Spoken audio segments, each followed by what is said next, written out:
जय हिंद। आप सभी को मैं राहुल यादव आप सभी का स्वागत करता हूं अपने YouTube channel target classes UP पर। जी हां, जिस चीज़ का आप सभी को बेसब्री से इंतजार है, मैं वही खुशखबरी लेकर आया हूं आप सबके बीच में।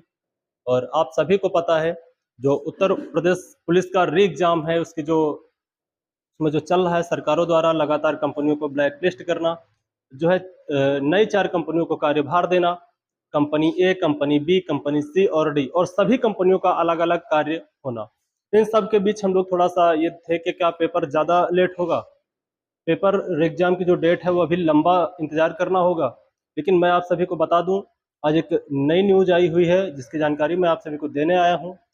और वो न्यूज़ ये है कि अब आपको ज़्यादा पेपर का वेट नहीं करना पड़ेगा। जल्द ही आपकी पेपर की जो डेट है वो घोषित होगी। उसी के विषय में आज हम चर्चा करने के लिए आए हैं। तो आइए जानते हैं क्या न्यूज़ है, क्या जानकारी है, उसके विषय में हम आप सभी को बता रहे हैं।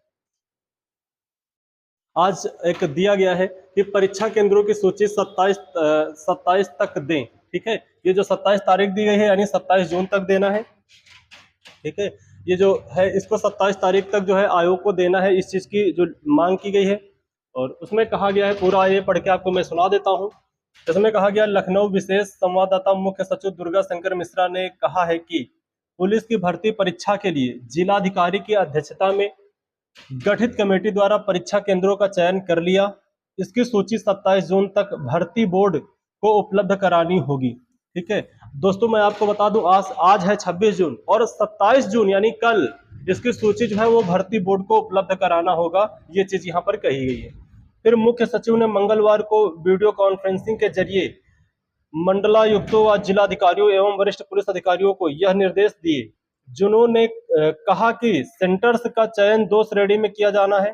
श्रेणी ए में राजकीय माध्यमिक विद्यालय, राजकीय डिग्री कॉलेज केंद्र के, ठीक है, राजकीय विश्वविद्यालय, पॉलिटेक्निक, राजकीय इंजीनियरिंग कॉलेज व राजकीय मेडिकल कॉलेज को शामिल किया गया है।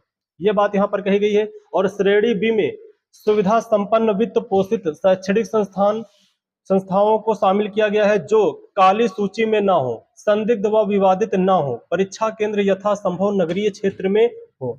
ये चीजें यहाँ पर कही गई हैं। यानी कि कहा गया है कि जो कुपोषित हो, यानी कि जिनके पास अर्थव्यवस्था नहीं है, पैसा नहीं है, जहाँ पे व्यवस्थाएं नहीं है, कैमरे की व्यवस्था नहीं है, सीटों की व्यवस्था नहीं है, सिक्योरिटी की व्यवस्था नहीं है, ऐसे कॉलेजों को न बनाया जाए केंद्र, ताकि किसी प्रकार की कोई समस्या न आने पाए। यहाँ पर एकदम साफ साफ जो है कह दिया गया है।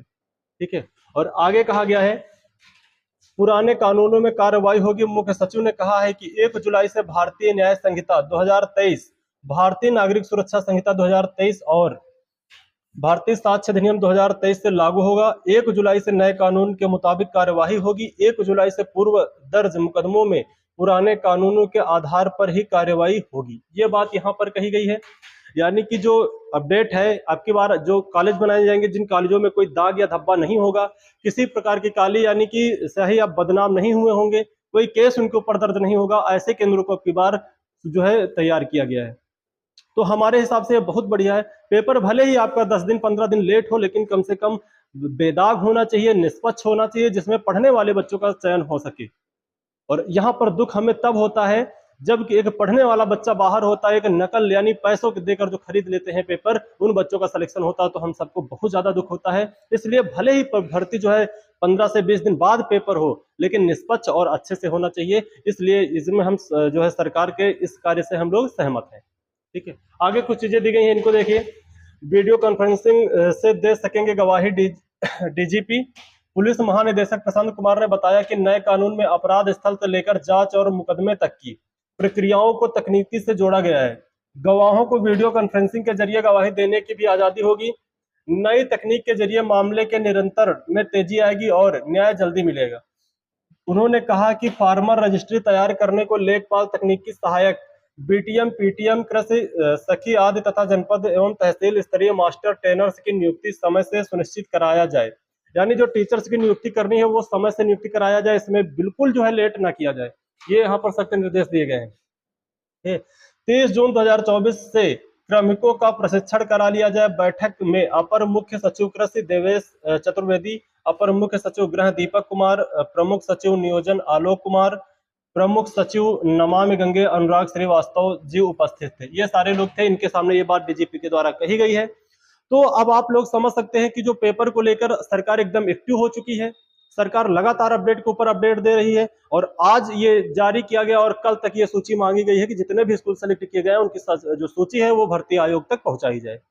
तो जो हम लोगों का अनुमान है, हमारा जो अनुमान है, व्यक्तिगत अनुमान हमारा भी है, ये मान के चलिए कि जो अगला महीना आपका जून तो खत्म हो रहा है, जो जुलाई आने वाला है, जुलाई के ये मान लीजिए कि सेकेंड सप्ताह तक आपकी एग्जाम की डेट जो है वो घोषित कर दी जाएगी। जुलाई के लास्ट वीक यानी लास्ट सप्ताह या अगस्त के स्टार्टिंग में आपकी परीक्षा की डेट यानी कि निर्धारित हो सकती है। हो सकता है कि जुलाई के लास्ट या फिर अगस्त के स्टार्टिंग में ही आपका पेपर जो है हो जाए। तो आपके लिए बहुत ज्यादा पढ़ने का समय नहीं है, ये कह सकते हैं कि 30 से 35 दिन का समय आपको मिल सकता है। तो जो एक 30 से 35 दिन का जो समय है, इस पे आप जी जान लगा दीजिए, रातों दिन एक कर दीजिए, मन से पढ़िए यदि आपको इसमें सिलेक्शन लेना है तो। और जो ये न्यूज है ये आप सभी के लिए बहुत खुशखबरी वाली न्यूज है, बहुत अच्छी न्यूज है।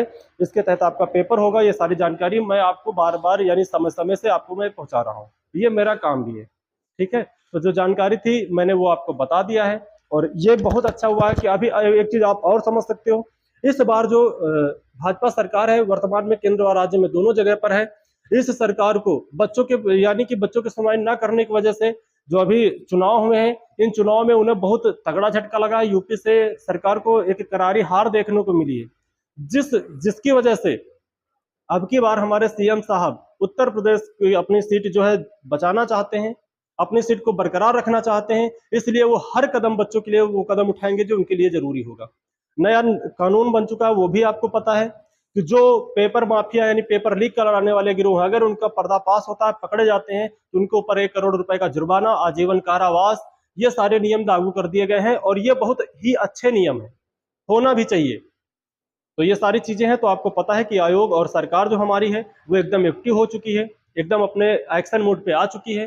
तो आप लोग भी अपनी तैयारी को एकदम मेहनत से करिए और जल्द ही आपकी पेपर के जो डेट है वो आपको अगले महीने यानी कि जुलाई में देखने को मिलेगी, घोषित हो जाएगी जुलाई में, ये कन्फर्म है। तो आपके लिए बहुत ज्यादा दिन का समय नहीं है, 30 से 35 दिन का आपको पढ़ने का समय मिल सकता है। तो आप लोग अच्छे से तैयारी करिए, जहां पर आप पढ़ाई कर रहे हैं, ऑनलाइन ऑफलाइन या फिर लाइब्रेरी, जहां पर भी, या सेल्फ स्टडी घर पे कर रहे हैं, जैसे भी है। इस गर्मी का माहौल है और ये गर्मी को झेलते हुए आप इस गर्मी से मत डरिए, जम के पढ़ाई करिए, ठीक है। इस बार आपको सिलेक्शन लेना है और लेना ही है, क्योंकि आपसे, आपके घर वालों को, आपके परिवार को बहुत ज्यादा उम्मीदें हैं और इस बार आपको अपनी उम्मीद पे खरा उतरना है। तो आज के लिए जो अपडेट थी मैंने आपको बता दिया है। आज के लिए इतना ही। जय हिंद, जय भारत।